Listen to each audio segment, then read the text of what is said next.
Hello, everyone. Welcome to another episode of the World Manila Podcast. Mabuhay. Bienvenido. Okay, for those of you just joining us, World Manila is a brand that makes learning about Manila and the Philippines' long-term economic development, urban planning, and cultural revitalization interesting to the broader public. Um, it's the term that I like. The term that I would use to describe it is aspirational advocacy, basically. So, creating a business as a brand, but also instilling a sense of civic responsibility and interest in the long-term development of our city and country. My name is Ramon Rodrigo Calo Cuenca, CFA. I am the founder and director of First World Manila. Okay, today's episode is going to be about um, Sereno.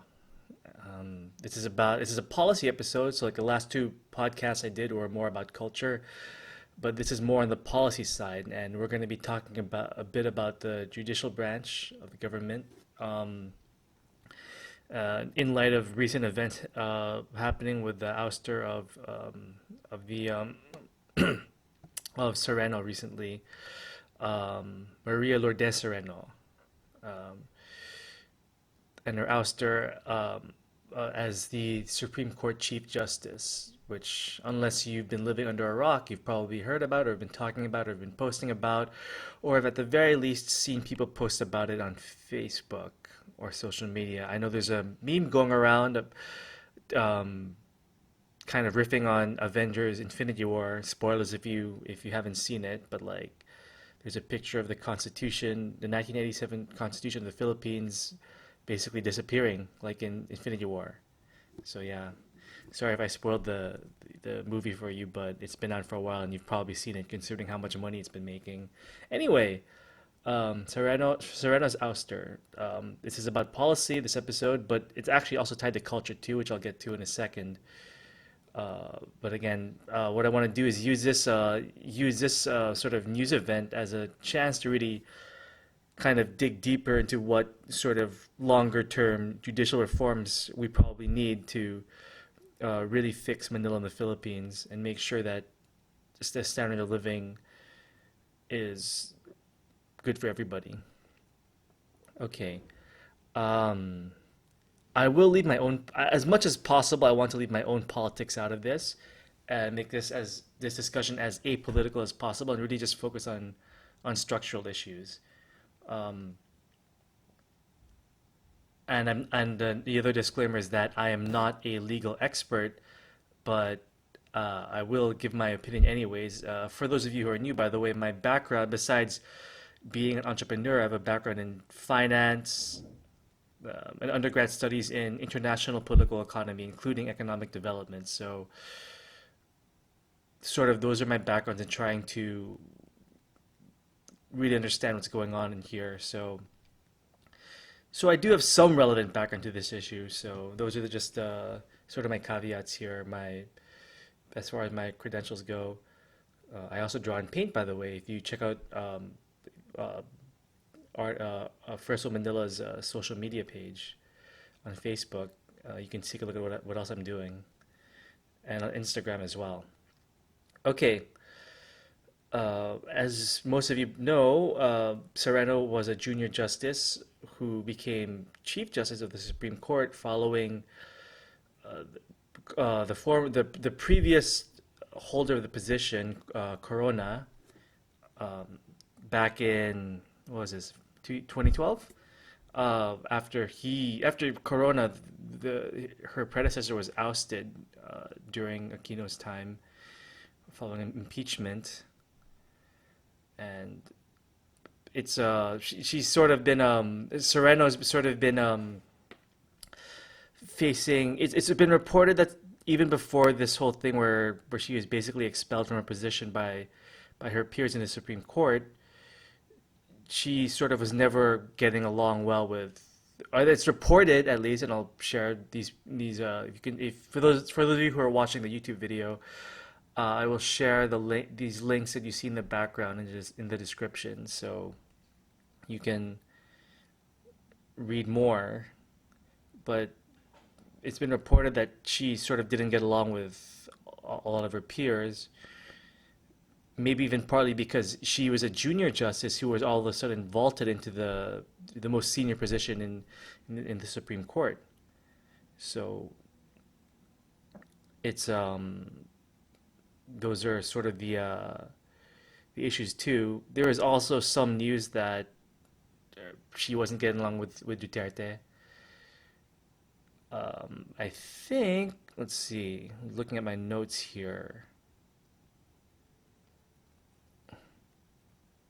I think Duterte actually wasn't fond of her either. Anyways, I'm blanking on it now, but I did remember reading that Duterte was not fond of Sereno.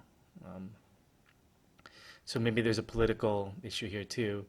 This particular, if you look at the background here, for those of you who are listening on audio, if you look at the background, I'm sorry, if I'm referring to an ABS-CBN article, Sereno to appeal to her ouster, that um, Sereno was Sereno's expulsion, and I'm just reading here, came due to a petition by the chief government lawyer, a Duterte appointee, who argued that she was not qualified for her position and accused her of not filing statements of assets and liabilities in previous years, accusations she categorically denied. So there's that. So basically, there's a lot of politics involved in this. Pretty much the same as her predecessor, Renato Corona, who was at the receiving end at the time of the Aquino administration's wrath. So it's sort of a similar thing, and obviously there are differences. Like, Corona was impeached, but Sereno was just expelled, basically. But it's a similar thing in the sense that the chief justice didn't get along with the president, and hence that chief justice was removed from his or her position. And obviously, it's not a. I mean, Duterte didn't directly go and try to remove her. It was obviously I was voted.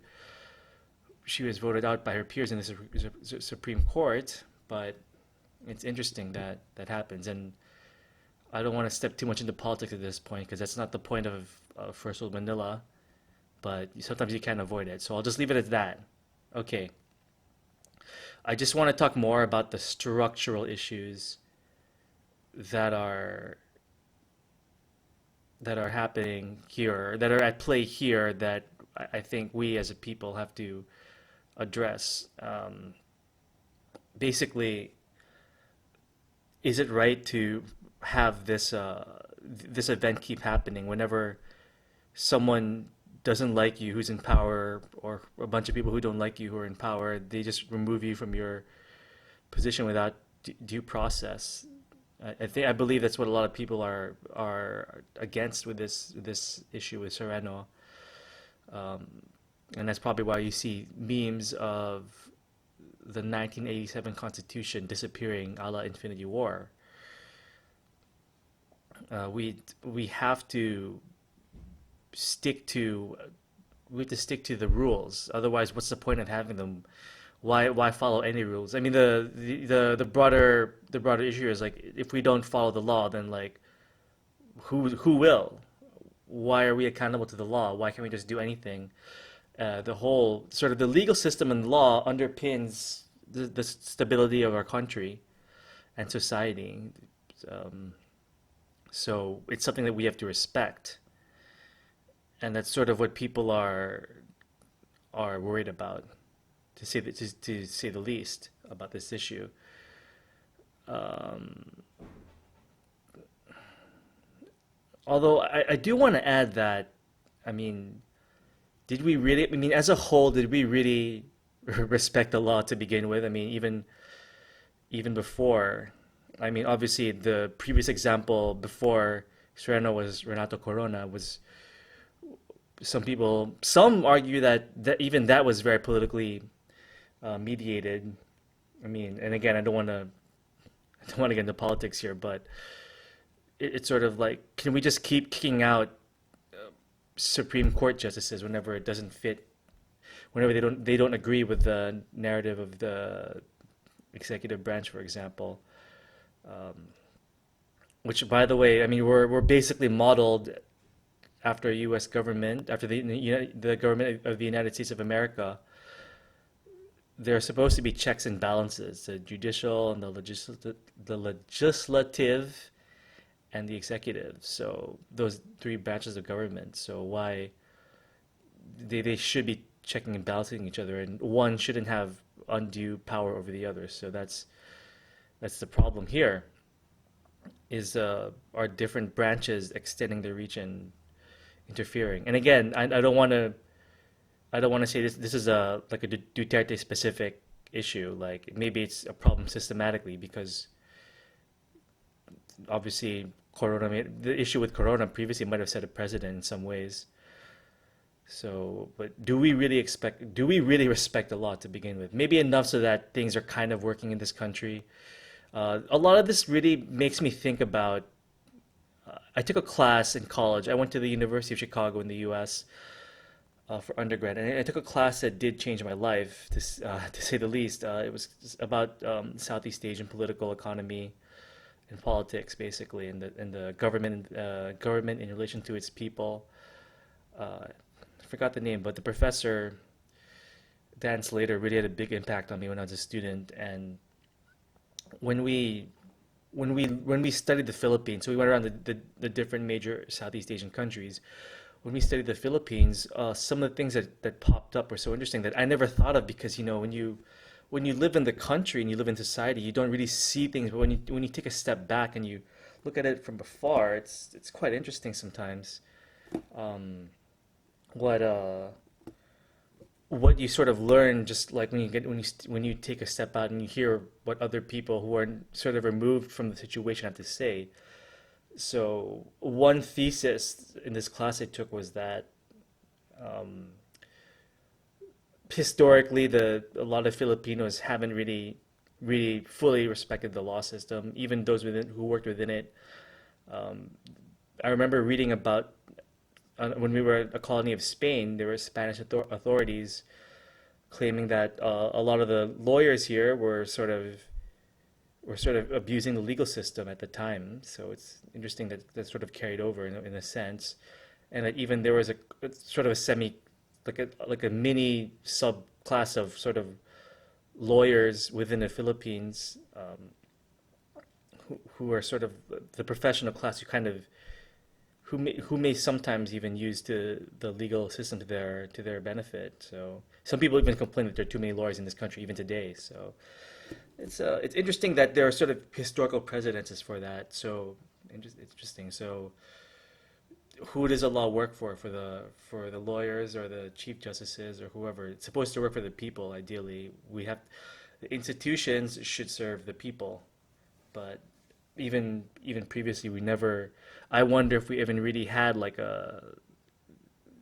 even a strong sense of impartiality anyways. So that's basically what has to be fixed. A sense of impartiality and adherence to the rule of law, even if it's not good for you. I mean, even if it doesn't benefit you or it's negative to you personally, which is hard to do.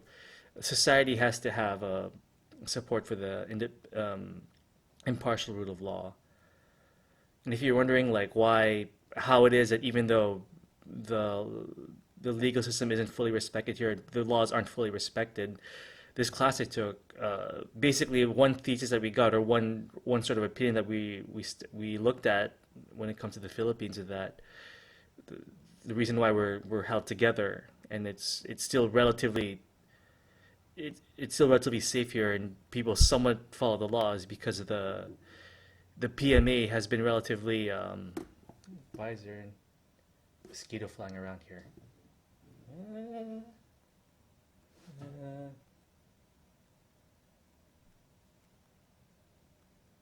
uh. Anyway, um, basically, what was I saying? um, hmm. basically the PMA has been kept very impartial to politics historically, and there was historical precedent set for that. Reportedly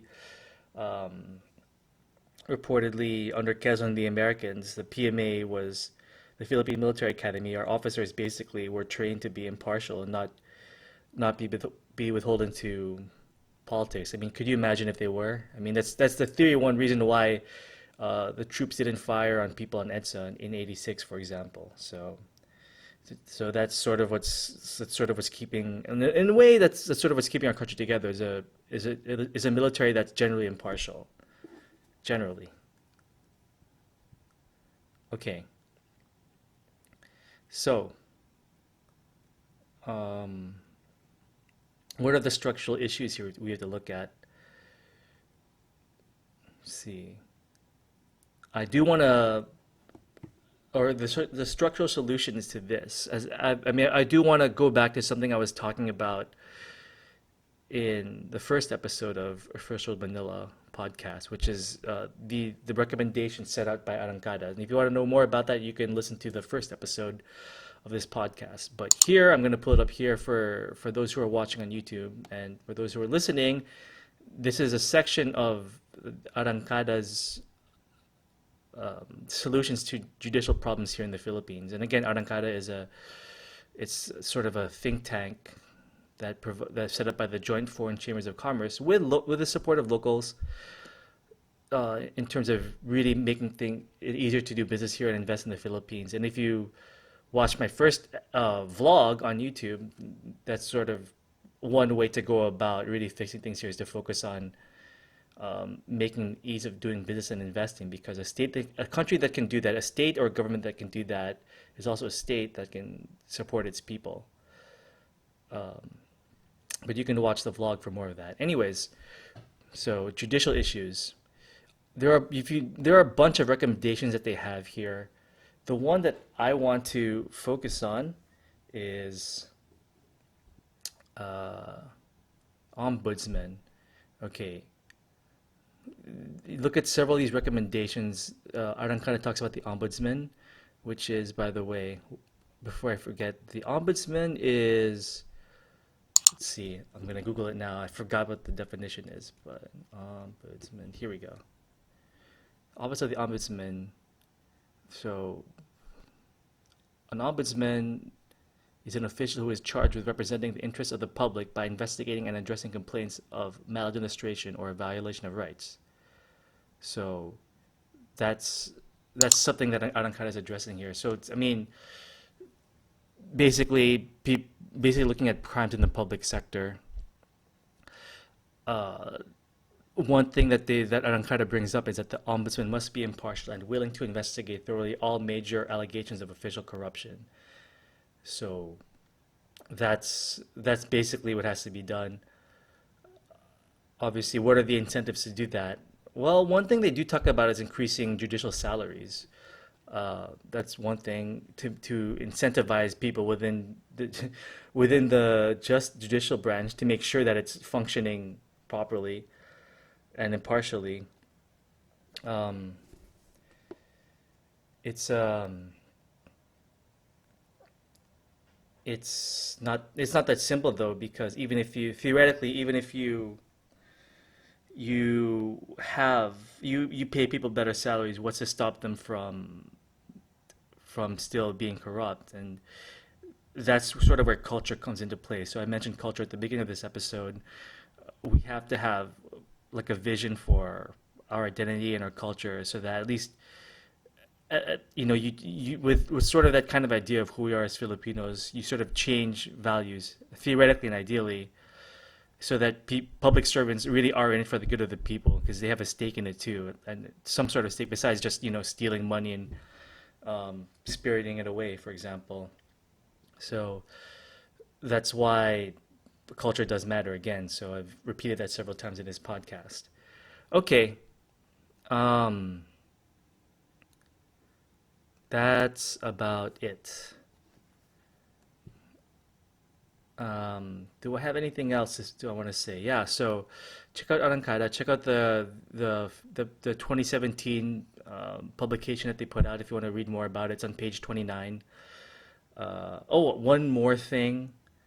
Um, this publication of this 2017 publication of Arangkada did mention that Sereno did do some major reforms in the judicial branch. So the computerization of decisions, court records, and continuous trials. So whatever happens to her, if she gets impeached, even if she gets impeached legally or whatever, don't throw the baby out with the bathwater and keep her reforms going. So that's another thing we want to do with First of Manila is that whatever reforms happen that are good, don't throw them out just because of politics.